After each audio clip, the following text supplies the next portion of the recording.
Hello! Welcome to today's Nature Walk with Tom Tidman, Natural Resources Director. I'm Clare Seaton, a librarian at Acton Memorial Library. We're here today at Morrison Farm and Icehouse Pond. We're going to walk about half an hour discussing plants, animals, and natural history along the way. Please visit actontrails.org for maps. Always wear good footwear, tell someone where you're going hiking, allow enough daylight, and learn about how to prevent tick bites. Tom, can you tell us a little bit about this area? Well, you know, Claire, the first thing that comes to mind when I stand here, I think back to 1995. This pond was completely covered with water chestnut. It's an invasive species that Bettina could tell you all about if we had Bettina on the opposite side of the camera, which we don't today. But it completely covered this pond. So we went through a permitting process. A what? A permit process, permitting through the through Wetlands Protection Act and through the state, through the federal government, to dewater the pond, because this is an impoundment on Neshoba Brook. There's a dam, and so this is just a big impoundment on a brook. Sorry, what is impoundment? Well, it just means a pond. Oh, okay. It means that somebody put a dam on one end, water and created it. Yeah, and so this is man-made. Yeah, I see. It's an icehouse pond, right? Icehouse So pond. they cut. I mean, we could get into the history of icehouse cutting, but you know, obviously they cut ice on this pond. I see. They hauled it up into a huge building. For ice boxes. Yeah, right before there was a refrigerator. So this is like every town in Massachusetts. You had a pond that you cut ice off of. So it's shallow. So in 1995, it took us a year and a half to get the permits, but we dewatered this pond. We excavated all the organic bottom out of it. We dropped we made the pond slightly deeper by maybe 3 feet over its entire, over 2.5 acres. Wow. And then we let it fill up again. So we were able to get a kind of a jump on and a handle on the water chestnut that had really colonized here. Claire, we're standing on a little canoe launch. We call this a canoe launch. So it was cut, it had always been here, but we improved it a few years ago. So if you wanted to bring a canoe or a kayak in, you absolutely could. Can't go too far, but you can go upstream a ways, up into the Neshoba Brook. It gets thinner and narrower. There's a beaver dam up farther upstream. Lots of beaver activity in the Neshoba Brook, like all of our brooks in town. Yeah, it's really, really cool. How deep is it out here about? Not deep. The middle of Icehouse Pond here would be 5 feet deep, maybe. Oh gosh. So not deep. But deep enough that it really supports a perfect little pond for wildlife. Amazing. And historically for cutting ice. For cutting ice. So anyway, we're going to walk. We'll do a little walking. All right, let's go.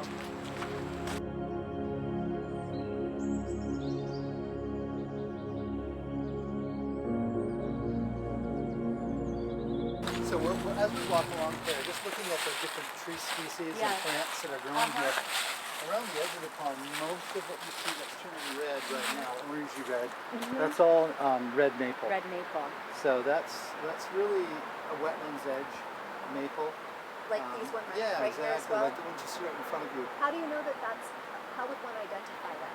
Well, if we were to get a red maple leaf, it's the maple that you find in this area that has a serrated edge. Okay, I see that. Yeah. So if we saw sugar maple or some of the other maples, they're very smooth in the sinuses that really drops in smooth. So red maple along the edge of a wetlands is really the most common. Other species that are growing here, these ones with seed pods on them, are sort of lower shrubs. That's alder, speckled alder. Those ones? Yeah, which is really a neat little plant. Speckled alder? Alder, yeah. And it's a favorite food of beavers. Oh. So I'm kind of surprised they're even here. Survived? Yeah, that they haven't been taken. They are so industrious. Yeah, they really modify the environment to their needs. I mean, they take a red maple swamp, they flood it because they built a dam, kills all the red maple off, and the pine trees are in the low-lying pines. Great blue herons will move into the dead pine trees because they like to nest above standing water in dead trees.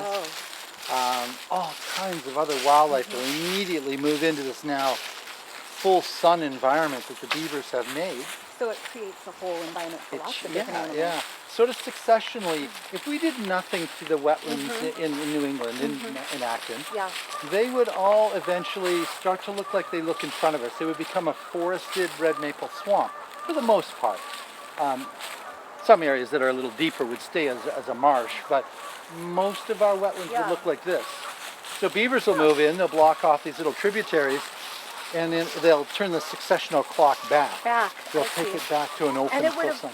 If there wasn't any interference from beavers or humans, that would happen because the trees would just move in and they would become dominant and we're going to walk onto a little boardwalk here, and this boardwalk is in a red maple swamp.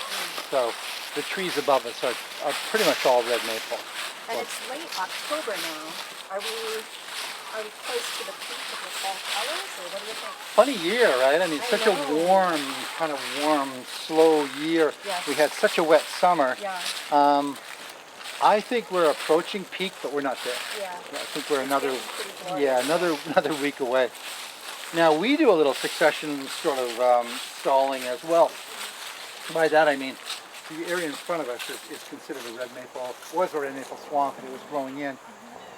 Pasture land, maybe wet meadow is how you would describe it. We keep this cut, we cut this once a year, let it grow up as all the perennials you would expect in a open wet meadow, Joe pieweed and other plants like that. So this is really actually a really neat little spot too for birds to nest in. We have bluebirds nesting in the boxes over here. Is that why you do it? Yeah, we do, just to keep some meadow habitat. Otherwise, this would grow in so quickly you would be surprised what this would look like in 10 years. You wouldn't be able to walk across the middle. It would be so dense with vegetation. And you said those are bluebird houses that you've placed? Bluebird boxes. We put them all over town, but this is bluebird habitat, open meadow. Can you tell us a little bit more about that and why they're there? Yeah, we could. Well, we won't go look at those because there are specifications, specs that we have on the size of box to build for bluebirds. It really comes down to the entry hole, the size entry, and it's 1.5 inches in diameter. If we were bigger than that, starlings would move into all the boxes. You know, and starlings are non-native species that really will colonize an area like this and use up they'll use up all of the nesting cavities that are left behind. So you're supporting the bluebirds? Oh yeah, we do everything we can to try to increase the bluebird population. And we have the geese? Yeah, there's something that's got them activated. Something has bothered them. I guess. Yeah, could be something flying over. Could be another couple geese that just landed that they're not familiar with. Can we go take a peek at them? Yes. You know where you can go, Bettina? Do this. Dogs. There's a rock out there. If you walk sort of through here, there's a nice standing spot. Could be dogs, you're right. Could be Could be. Come this way, Bettina. Could be us. Could be us. I don't think so, though. If you go right through there, there's a neat little rock to stand on. How about right there? Well, go this way. Go.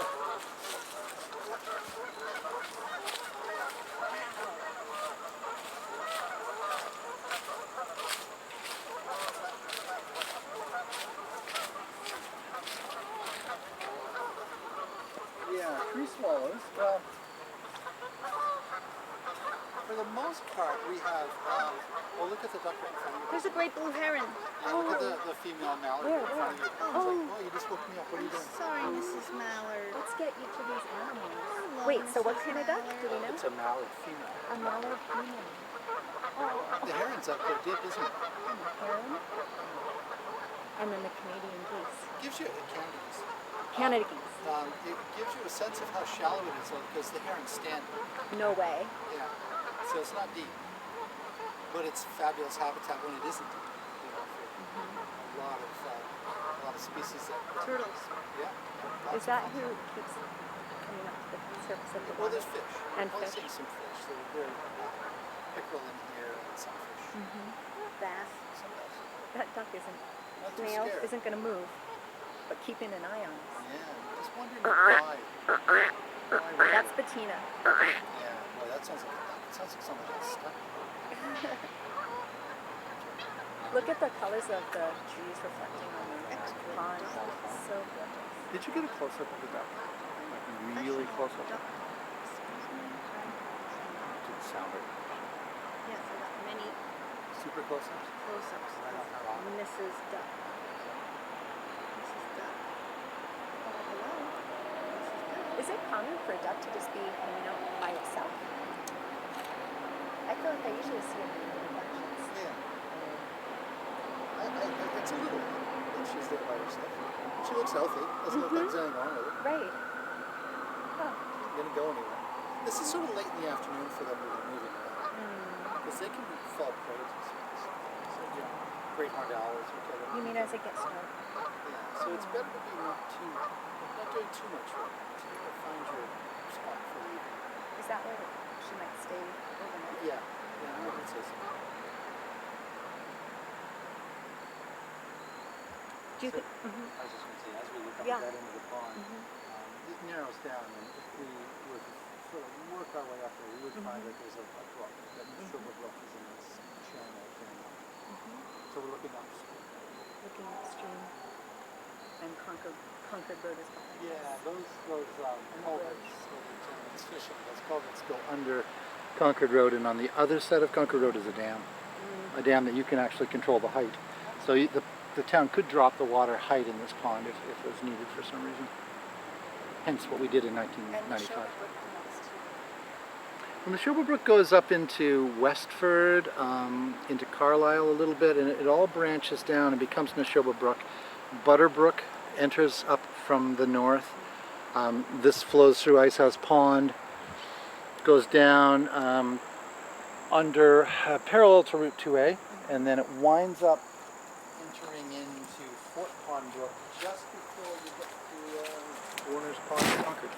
And then they go into Warner's Pond, and the Assabet River dumps in and ultimately becomes the Concord River, and it flows north, sort of over parallel to Route 3, near Route 3, near Billerica.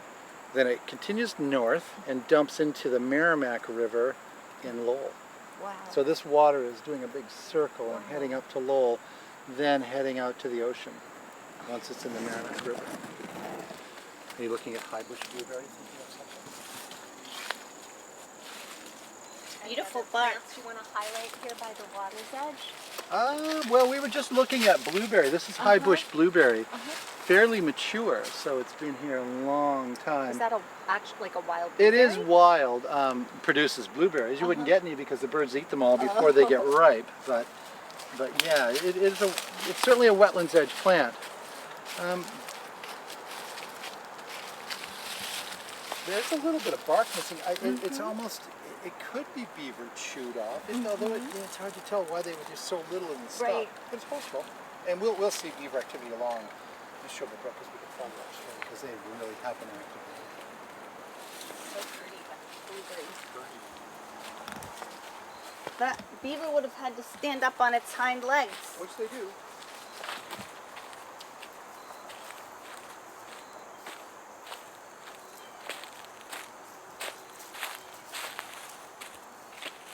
So this is all Morrison Farm we're in now. We just finished constructing a trail that we're walking on here. It's made of wood chip material that's glued together, so it's all accessible, an accessible trail. It's Awesome. So all handicapped accessible from the parking lot at Icehouse Pond. Did you say glued together? Yeah, there's a binding agent in the wood fiber that's here, and it really holds up really well. We did a little experiment with it at the Arboretum, and You mean over time? yeah, it holds nicely. It so. feels nice underfoot, Yeah, and it it's feels not like as a like... sponge. Yeah, and it's and- not like blacktop. Right, You're right. exactly. It feels a little more natural. It fits in. Yeah, it feels good. It's porous as well. A little bit, isn't it? Oh. A little bit porous.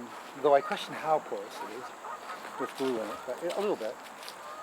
And then we had some sections of boardwalk constructed that gets you across. There's a ditch that flows through here.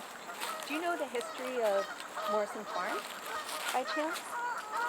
I know that it's one of the oldest farms in the area, that it goes way back into the 1700s. The town purchased it in the late 1990s. This was all slated for development.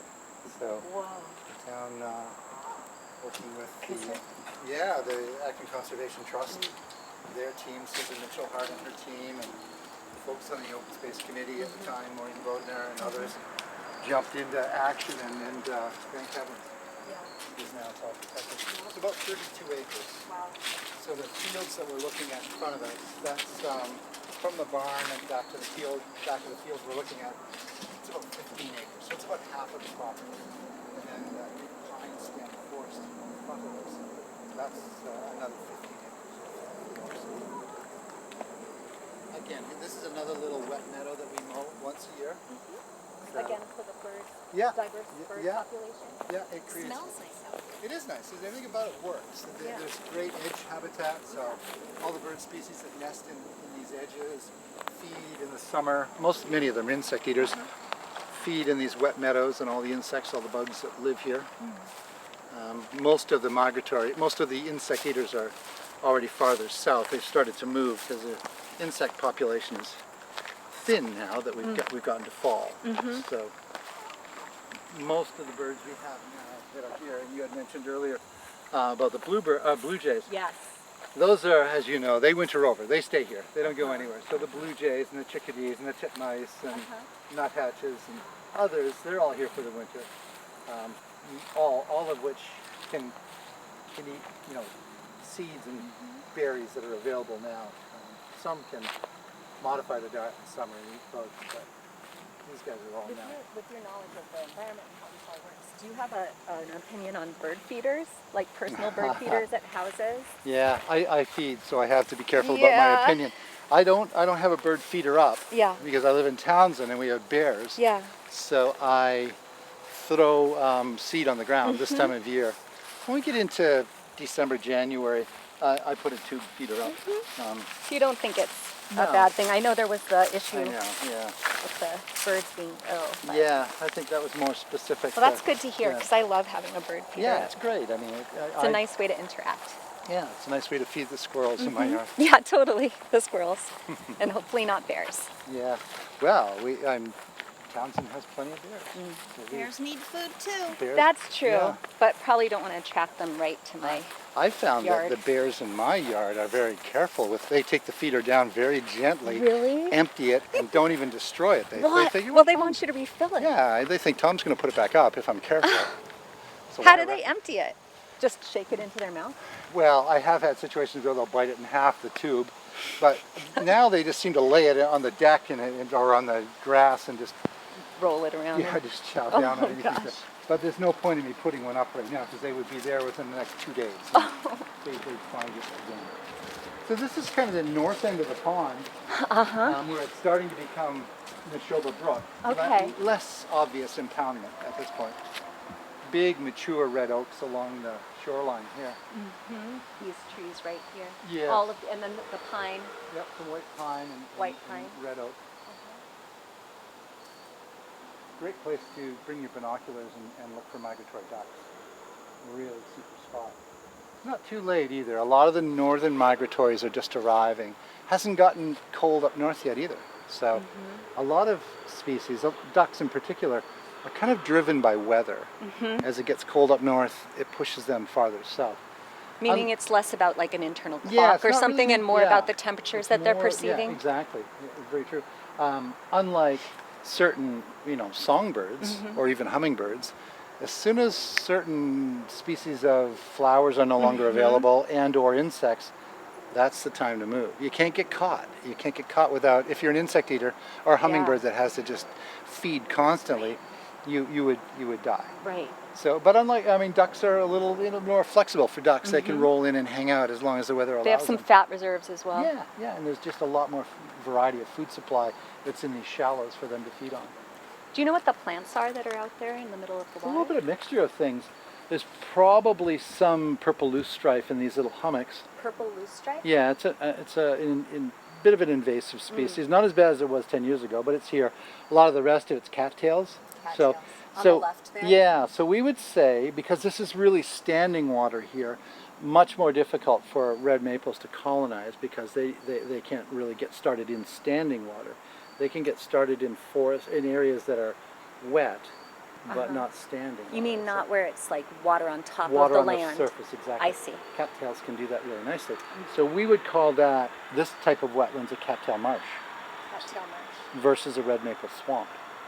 So, there's different types of wetlands that we would see. But this is a cattail marsh.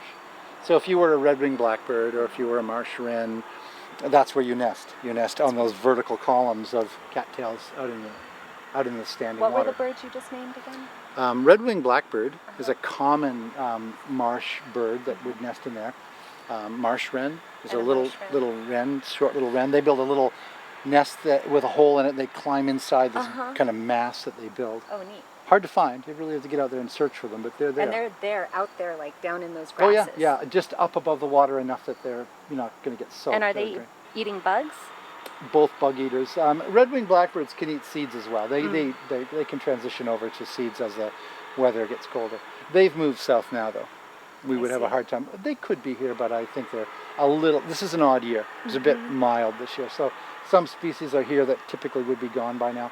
But I haven't heard any red-winged blackbirds lately, so I think they're gone farther south.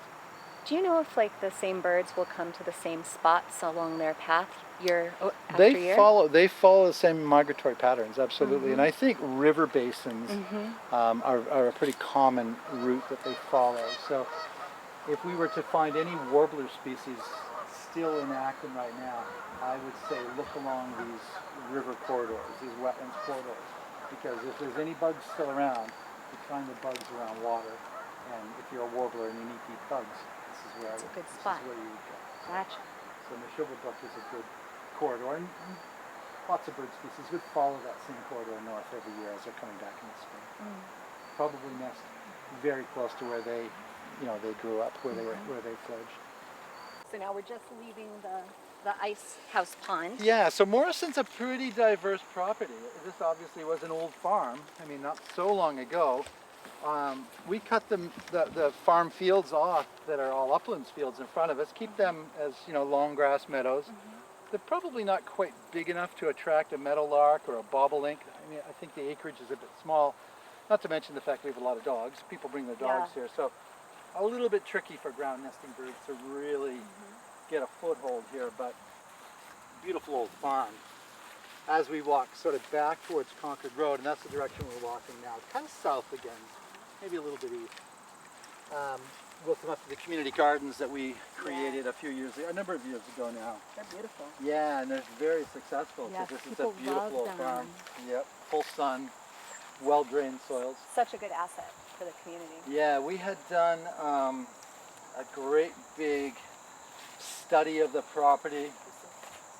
Oh, crab apples. Oh, crab apples. Couple of different species. Those are actually edible. Oh. If I were a kid, I still am. I'd eat these. These are really good. Yeah, really tasty. You don't eat these? I don't know. Why not? Is it Sure. sweet? Why are you asking? Try one. All right. Oh, good. Yeah. Oh, that is good. You're right. Wow. Tart. Yeah, they're tart. And crispy. But good. That's why, I like them like that. Um, My favorites are usually like a Granny Smith. Oh yeah. This is what we would call this edge habitat. Second successional growth, lots of, well, there's a mixture of, Meaning edge of the meadow? edge of meadow. So you come out here to feed, but you get back to cover as quickly as you can. If a predator... Oh yeah, because there I are predators here. There are sharp-shinned hawks and Cooper's hawks and red-tailed hawks. And they would love a good afternoon meal. Sure. So if you were looking for any of the migratory species, the warblers, even white-throated sparrows that have now arrived from the north, they're this far south, this is where you'd look. This is where you'd go. Amazing. And what are these plants? Lots of different stuff. Some Any invasive, some not invasive. This is buckthorn. Oh, buckthorn, sure. Non-native, invasive everywhere. Problem plant. Yeah. With some gray dogwood mixed in with it with the larger leaves. I'm looking Those at guys, yep. like this? I'm looking at something that's pretty neat too. A little bit higher up. Up there? No, where there's a nest. See that nest that's just up there?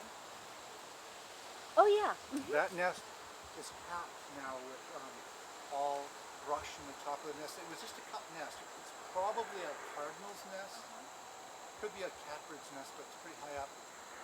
The white-footed mice that live here have now brought all their seed mass up into that nest, and they've covered it. They've got it covered with all kinds of different things. Can you see there's like a white top on it almost?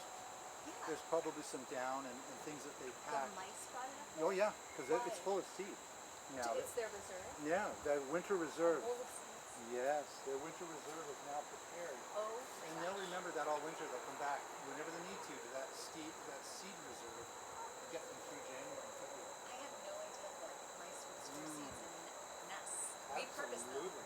Yes, they totally repurpose them. But they don't stay there. No, They no. just go there to They eat. live somewhere else here. They have a.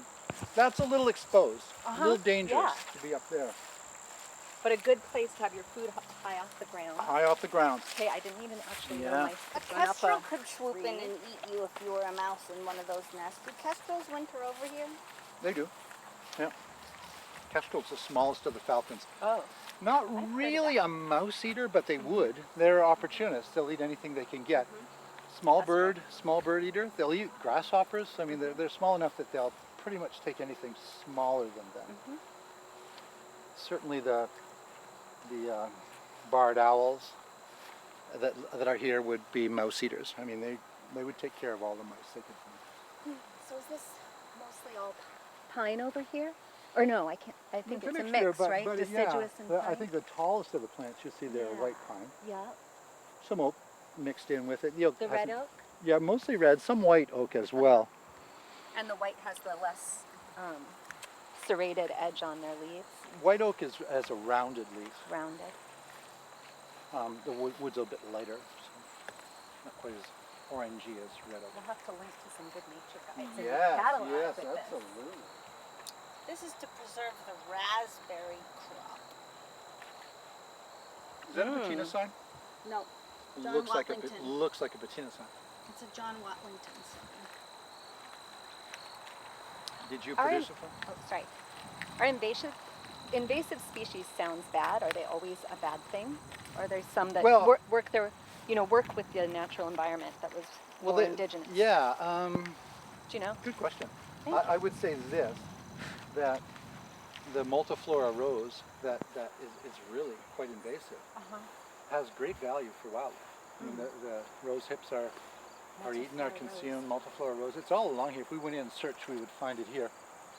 It was introduced as a wildlife shrub planting. If you were a mockingbird living here, you would nest in it almost for sure. And it's not really hurting Well, the system. Not Otherwise, really, like, but it is something pretty something- invasive. yeah. It would like to colonize as much as it could. Look at these amazing garden crops. I know. Wow. Someone hasn't Gorgeous kale. Yeah, some nice leeks.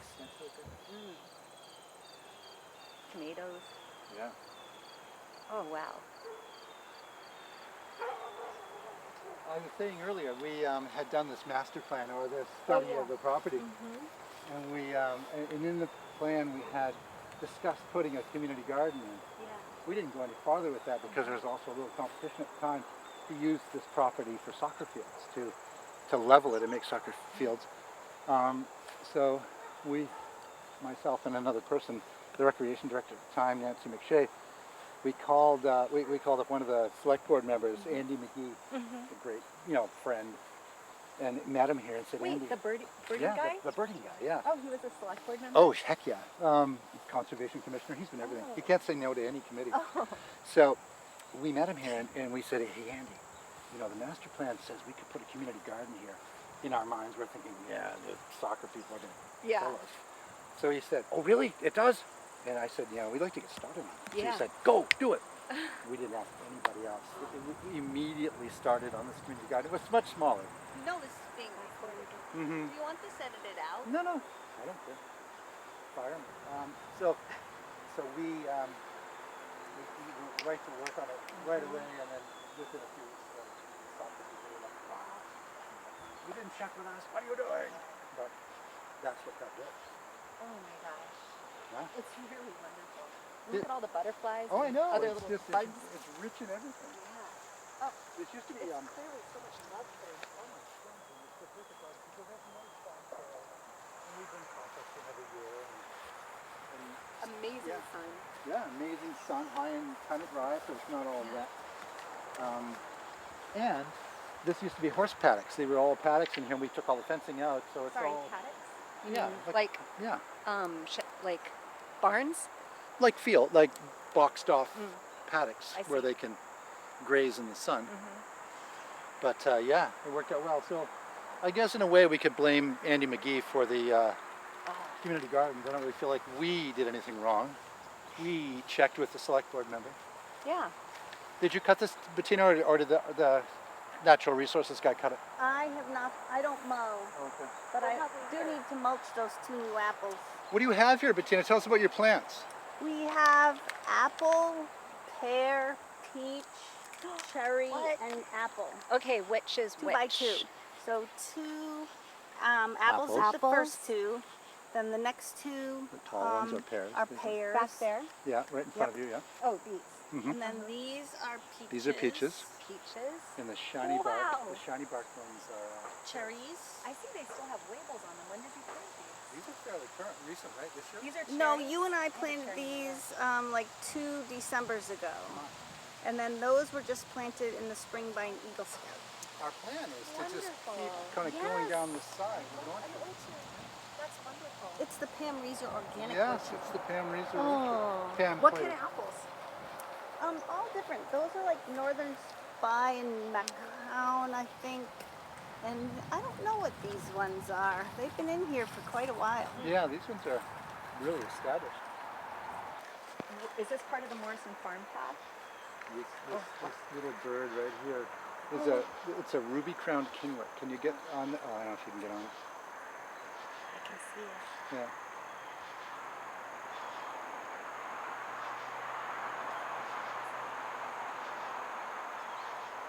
So little. Yeah. Again, edge habitat. You know. Cool. I don't know what that blinking thing means. Are we still on the Morrison farm path? We are. Well, not a formal path, but I think ultimately this will become a path. This is the access. the new yellow Oh, the trail. access path. Yeah. Got it. We Yeah, just this made gets- this the new yellow trail. Yeah, Oh, so this will be Which is become the a trail. access path, right? Main loop. Yeah, so it'll tie you into where we came around. It's our access way in with tractors and stuff. So, you know. And when they built that path and boardwalk, the construction equipment came in and stuff. Just every view is so pretty right now. Oh yeah, it's a beautiful piece of property. Yeah.